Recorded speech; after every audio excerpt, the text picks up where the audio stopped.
সংবাদ সবাইকে স্বাগত জানাচ্ছি আমি ফিরোজ তোহা। শুরুতেই সংবাদ শিরোনাম। শুরুতেই জানাবো এই মুহূর্তে হাতে পাওয়া সর্বশেষ গুরুত্বপূর্ণ আপডেট সংবাদ। ক্ষমতাসীন আওয়ামী লীগ সরকারকে হটাতে হলে গণবিপ্লব ঘটাতে হবে বলে মন্তব্য করেছেন বিএনপির ক্রীড়া বিষয়ক সম্পাদক ও ঢাকা মহানগর উত্তরের সদস্য সচিব আমিনুল হক। এবারে জানাবো উপজেলা পরিষদ নির্বাচনে দলীয় প্রতীক না দেওয়াকে আরেকটা ফাঁদ বলে উল্লেখ করেছেন বিএনপির স্থায়ী কমিটির সদস্য মির্জা আব্বাস। জানাবো ঋণের বোঝা সইতে না পেরে রিকশা চালকের আত্মহত্যা। রাজধানীতে গলায় ওড়না পেঁচিয়ে ফাঁস দিয়েছেন ইয়াসিন ২২ নামের এক রিকশা চালক। পরিবারের সদস্যদের দাবি ঋণের বোঝা সইতে না পেরেই তিনি আত্মহত্যা করেছেন। এদিকে জিয়াউর রহমান অবৈধভাবে রাষ্ট্র ক্ষমতা দখলকারী এবং গণতন্ত্র হত্যাকারী একজন স্বৈরশাসক হিসেবে ইতিহাসের পাতায় থেকে যাবেন বলে মন্তব্য করেছেন আওয়ামী লীগের সাধারণ সম্পাদক এবং সড়ক পরিবহন ও সেতুমন্ত্রী ওবায়দুল কাদের। জানিয়ে দেব, ঘুষের টাকা কম পড়ায় সেবা গ্রহীতাকে অফিস থেকে বের করে দেওয়ার অভিযোগ উঠেছে ভূমি সহকারী কর্মকর্তা মেহেদী হাসানের বিরুদ্ধে। এবং সর্বশেষ জানাবো আন্তর্জাতিক সংবাদ। রাশিয়ার সঙ্গে সম্ভাব্য সংঘাতের প্রস্তুতি নিচ্ছে ন্যাটো বলে অভিযোগ করেছেন রুশ পররাষ্ট্র মন্ত্রণালয়ের মুখপাত্র মারিয়া জাকারোভা। তিনি বলেন, রাশিয়ার সীমান্তের কাছে ন্যাটোর ৪ মাস ধরে চলা দীর্ঘ সামরিক মহড়া পশ্চিমাদের রুশ বিরোধী যুদ্ধ প্রস্তুতির প্রমাণ। এতক্ষণ শিরোনাম শুনছিলেন, এবার বিস্তারিত। প্রিয় দর্শক, আপনি যদি এই চ্যানেলে নতুন হয়ে থাকেন, ভিডিওটি দেখতে দেখতে চ্যানেলটি সাবস্ক্রাইব করে আমাদের সঙ্গেই থাকুন। আর এই ভিডিও সম্পর্কে আপনি আপনার মূল্যবান মতামতটি কমেন্ট বক্সে জানিয়ে দিন। আর হ্যাঁ প্রিয় দর্শক, জানিয়ে দিন ভিডিওটি কোথা থেকে দেখছেন। সরকার হটাতে গণবিপ্লব ঘটাতে হবে আমিনুল হক। ক্ষমতাসীন আওয়ামী লীগ সরকারকে হটাতে হলে গণবিপ্লব ঘটাতে হবে বলে মন্তব্য করেছেন বিএনপির ক্রীড়া বিষয়ক সম্পাদক ও ঢাকা মহানগর উত্তরের সদস্য সচিব আমিনুল হক। তিনি বলেন, গণতন্ত্র পুনরুদ্ধারে এ সরকারকে হটানোর বিকল্প নেই। জনগণের বিপ্লব ছাড়া এদের হটানো দুষ্কর হয়ে যাবে। শনিবার রাজধানীর আজমপুরে ঢাকা মহানগর উত্তর বিএনপির দক্ষিণখান থানাধীন ৫০ নম্বর ওয়ার্ডের উদ্যোগে সাধারণ জনগণ এবং পথচারীদের মাঝে বোতলজাত পানি, খাবার, স্যালাইন বিতরণ অনুষ্ঠানে প্রধান অতিথির বক্তব্যে আমিনুল হক এসব কথা বলেন। বিএনপির এই নেতা বলেন, আজকে দেশে তীব্র তাপদাহে যেমন মানুষ দুর্বিষহ জীবনযাপন করছে, তেমনি আওয়ামী লীগের অত্যাচার, নিপীড়ন, নির্যাতনে সারা দেশের মানুষ অতিষ্ঠ হয়ে পড়েছে। কারণ এই আওয়ামী লীগ সরকার দেশের জনগণের ভোটে নির্বাচিত নয়। সে কারণে তারা জনগণের কথা চিন্তা করে না। জনগণের কাছে তাদের কোনো জবাবদিহিতা নেই, তাদের শুধু দরকার ক্ষমতা আর চেয়ার। আমিনুল হক বলেন, বাংলাদেশের মানুষও ভালো থাকলো কি থাকলো না, এই আওয়ামী লীগ সরকারে তাতে কিছু যায় আসে না। তার বহিঃপ্রকাশ আমরা গত ১৫ বছর ধরে দেখে আসছি। চলমান উপজেলা পরিষদ নির্বাচন প্রসঙ্গে তিনি বলেন, গত ৭ই জানুয়ারির একতরফা ডামি নির্বাচন দেশের সংখ্যাগরিষ্ঠ জনগণ বর্জন করেছে। চলমান লোক দেখানো উপজেলা নির্বাচনও দেশের জনগণ প্রত্যাখ্যান করবে। দলীয় প্রতীক না দেওয়া আরেকটা ফাঁদ মির্জা আব্বাস। উপজেলা পরিষদ নির্বাচনে দলীয় প্রতীক না দেওয়াকে আরেকটা ফাঁদ বলে মন্তব্য করেছেন বিএনপির স্থায়ী কমিটির সদস্য মির্জা আব্বাস। বর্তমান সরকারের উদ্দেশ্যে তিনি বলেন, ফাঁদ পেতেছিলেন বিএনপিকে নির্বাচনে নেবেন, কিন্তু বিএনপি নির্বাচন প্রত্যাখ্যান করেছে। যে নির্বাচনে জনগণ ভোট দিতে পারবে না, সে নির্বাচনের প্রয়োজন নেই বাংলাদেশে। শনিবার দুপুরে রাজধানীর জাতীয় প্রেস ক্লাবের সামনে এক মানববন্ধন কর্মসূচিতে অংশ নিয়ে মির্জা আব্বাস এসব কথা বলেন। বিএনপির চেয়ারপারসন খালেদা জিয়া, ভারপ্রাপ্ত চেয়ারম্যান তারেক রহমানের বিরুদ্ধে মিথ্যা মামলা প্রত্যাহার এবং জাতীয় নির্বাহী কমিটির সদস্য হাবিবুর রশিদ হাবিবের বিরুদ্ধে হয়রানিমূলক মিথ্যা মামলা প্রত্যাহার ও নিঃশর্ত মুক্তির দাবিতে এ কর্মসূচির আয়োজন করে হাবিবুর রশিদ মুক্তি পরিষদ। ক্ষমতাসীন দল আওয়ামী লীগের উদ্দেশ্যে মির্জা আব্বাস বলেন, একনায়কতন্ত্র কায়েম করতে পারেন, রাজতন্ত্র ঘোষণা দিতে পারেন, কিন্তু নির্বাচনের কথা আপনাদের মুখে মানায় না। ৭ই জানুয়ারি কি লোকজন ভোট দিতে গিয়েছিল? এবারও উপজেলা নির্বাচনে যাবে না। উপজেলা নির্বাচনে নিজেরা নিজেদেরই প্রার্থী দাঁড়াতে দিচ্ছে না। এমন কয়েকটি ঘটনার উল্লেখ করে মির্জা আব্বাস বলেন, বিএনপি দাঁড়ালে কি অবস্থা হতো? আমাদের সিদ্ধান্ত সঠিক আছে, সঠিক থাকবে।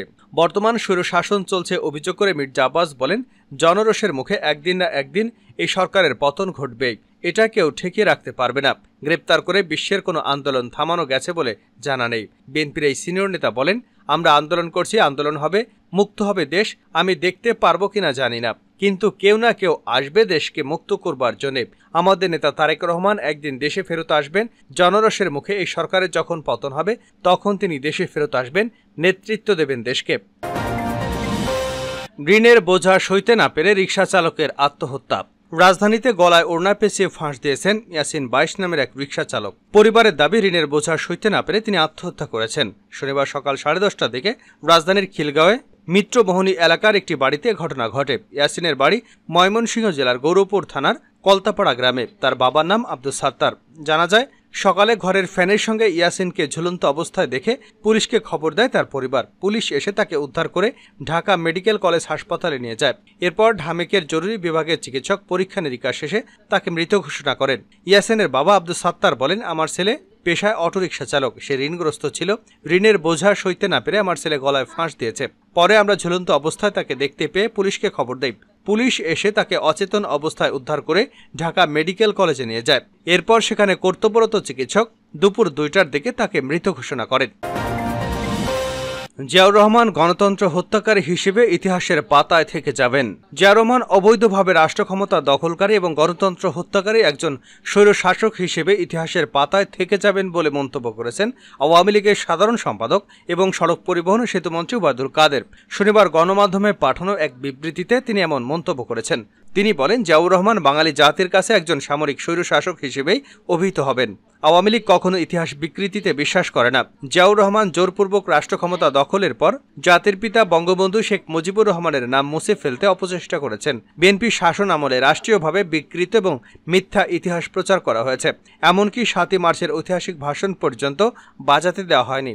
ওবায়দুল কাদের বলেন, গণতান্ত্রিক যে কোনো বিষয়কে বিএনপি ফাঁদ মনে করে। প্রকৃতপক্ষে বিএনপি গণতন্ত্রে বিশ্বাস করে না বলেই গণতান্ত্রিক রীতিনীতি, প্রথা, বিধিবিধান, নির্বাচন তাদের কাছে ফাঁদ বলে মনে হয়। আওয়ামী লীগের সাধারণ সম্পাদক বলেন, বিএনপি গণতান্ত্রিক যে আন্দোলন বিষয়কে ফাঁদ মনে করে, আর সে কারণেই তারা চলমান উপজেলা পরিষদ নির্বাচনকে হালকা হিসেবে জনগণের সামনে তুলে ধরবার অপচেষ্টা চালাচ্ছে। তিনি বলেন, বিএনপির লক্ষ্যই হল ষড়যন্ত্র ও চক্রান্তের মাধ্যমে যে কোনো উপায়ে রাষ্ট্র ক্ষমতা দখল করা, গণতান্ত্রিক ধারাবাহিকতা ও রাজনৈতিক স্থিতিশীলতাকে নস্যাৎ করা। সেজন্যই তারা লাগাতারভাবে মিথ্যাচার এবং অপপ্রচার ও গুজব সৃষ্টি করে বিভ্রান্ত সৃষ্টির অপরাজনীতি করে। ওবায়দুল কাদের বলেন, বিএনপিকে দেশের মানুষ ভালো করেই চেনে। বিএনপি তথাকথিত আন্দোলন এবং তাদের নেতাদের হাক ডাকে জনগণের কোনো আগ্রহ নেই। ইতিহাস থেকে জিয়াউর রহমানের নাম মুছে ফেলার চেষ্টা হচ্ছে।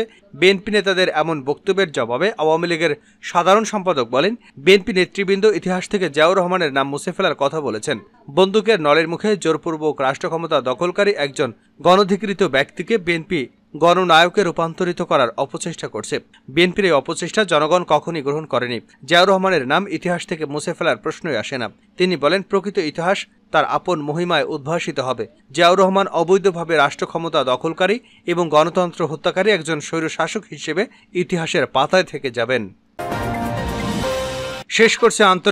শেষ করছে আন্তর্জাতিক সংবাদ দিয়ে রাশিয়ার সঙ্গে সম্ভাব্য সংঘাতের প্রস্তুতি নিচ্ছে ন্যাটো।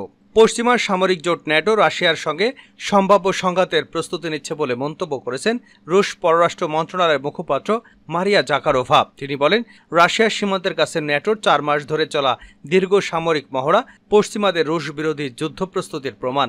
ন্যাটো জোটের চলমান স্ট্রিট ফাস্ট ডিফেন্ডার নামের মহড়ার প্রেক্ষাপটে শনিবার এ মন্তব্য করেন রাশিয়ার পররাষ্ট্র মন্ত্রণালয়ের মুখপাত্র।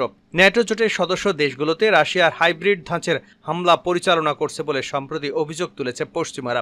মারিয়া জাকারোভা এই অভিযোগ প্রত্যাখ্যান করে বলেন, ন্যাটোর অভিযোগ বিভ্রান্তিকর এবং ভুল তথ্য, যা জোটের কার্যক্রম থেকে মানুষের নজর আড়াল করার লক্ষ্যে ছড়ানো হয়েছে।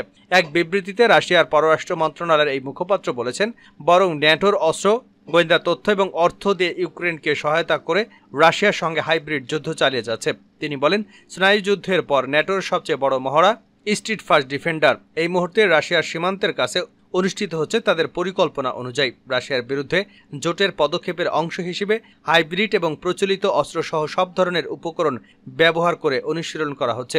মারিয়া জাকারোভা বলেন, আমাদের স্বীকার করতেই হবে, রাশিয়ার সঙ্গে সম্ভাব্য সংঘাতের বিষয়ে গুরুত্ব সহকারে প্রস্তুতি নিচ্ছে ন্যাটো। 2022 সালে ইউক্রেনে রাশিয়ার সামরিক সংঘাত শুরু হবার পর গত কয়েক দশকের মধ্যে রাশিয়া ও পশ্চিমের সম্পর্ক সবচেয়ে বৈরী হয়ে উঠেছে। গত জানুয়ারিতে মহড়ার শুরু ঘোষণা দিয়ে ন্যাটো বলেছিল, রাশিয়ার সীমান্তের কাছে এই মহড়া ন্যাটোর 90,000 সৈন্য অংশ নেবে। মার্কিন সৈন্যরা রাশিয়ার সীমান্তবর্তী দেশগুলোতে এবং জোটের পূর্ব প্রান্তে কোনো সংঘাত ছড়িয়ে পড়লে ইউরোপীয় মিত্ররা কিভাবে শক্তি বৃদ্ধি করতে পারে সেই মহড়া চালাবে তারা। স্নায়ুযুদ্ধের পর ন্যাটোর সবচেয়ে বড় এই মহড়া মে মাস পর্যন্ত চলবে। সেই সময় রাশিয়া বলেছিল, এসব মহড়াকে স্নায়ুযুদ্ধের পরিকল্পনায় জোটের অপ্রতিরোধ্য প্রত্যাবর্তন হিসেবে চিহ্নিত করেছে মস্কো।